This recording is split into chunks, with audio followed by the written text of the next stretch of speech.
তো finally wait is over, এবং যার অপেক্ষাতে আমরা এতদিন ছিলাম যে কবে এক্স্যাক্টলি আমরা দরদ সম্বন্ধে এক্সক্লুসিভ কিছু কিছু আপডেট পাবো, তো সেই দিনটা কিন্তু মোটামুটি এসে গেছে। এবং ফাইনালি অ্যাজ প্রমিসড আজকের কিন্তু দরদ বাংলাদেশের সেন্সর বোর্ডে কিন্তু প্রদর্শিত হয়ে গেছে এবং অলরেডি কিন্তু প্রশংসিত হয়েছে।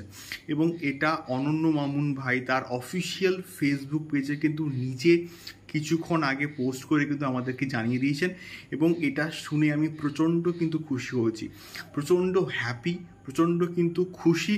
তার কারণটা হচ্ছে দরদ অনেক দিন থেকে কিন্তু ঝুলে ছিল, এবং আলটিমেটলি বাংলাদেশের ওই সময়কার সিনারিও, ওই সময়কার যে কন্ডিশন, ওই সময়কার সিচুয়েশন এবং বন্যা, এই সব কিছু মিলিয়ে পুরো ব্যাপারটা কিন্তু ঘেঁটে গেছিলো।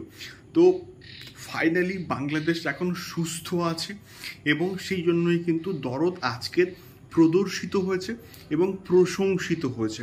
এবং এটা অনন্য মামুন ভাই কিন্তু আমাদেরকে জানিয়েছেন তার অফিসিয়াল ফেসবুক পেজে একটা পোস্টের মাধ্যমে, এবং তার সঙ্গে সঙ্গে তিনি এটাও কিন্তু অ্যাড অন করেছেন যে দরদ আলটিমেটলি কবে মুক্তি পাবে সেটা শাকিব খানের সঙ্গে আগামীকাল কিন্তু তিনি মিটিং করবেন।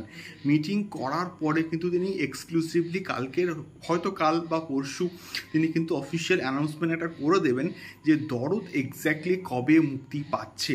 এবং এটা একটা সত্যি বলতে দারুণ বিষয়, দারুণ একটা খবর, এবং আমাদের এতদিনের অপেক্ষা, এতদিনের প্রতীক্ষা তার অবসান কিন্তু হবে। এবং আলটিমেটলি হয়তো আমরা কাল বা পরশু হয়তো এক্সক্লুসিভলি কিন্তু জানতে পারবো যে দরদ এক্স্যাক্টলি কবে মুক্তি পাচ্ছে, এবং তারপরেই তো অবভিয়াসলি একটা ধামাকা লেভেলের প্রমোশনস আমরা কিন্তু পাবো দরদ টিমের তরফ থেকে। সো এটাই ছিল একটা সুপার এক্সক্লুসিভ একটা আপডেট। তোমাদের কি মতামত এই সম্পূর্ণ বিষয়টাকে নিয়ে অবশ্যই কিন্তু কমেন্ট করে শেয়ার করো। এই যে দরদ যে প্রশংসিত হয়েছে, এটাকে নিয়ে তোমাদের কি ফিডব্যাক এবং তোমরা কতটা খুশি সেটাও কিন্তু অবশ্যই কমেন্ট বক্সে কমেন্ট করে শেয়ার করতে পারো। তো এখনটা ভিডিওটা এই অবধি, দেখা হচ্ছে বরবাদ দরদ সংক্রান্ত আরও অনেক এক্সক্লুসিভ আপডেটস নিয়ে। টাটা।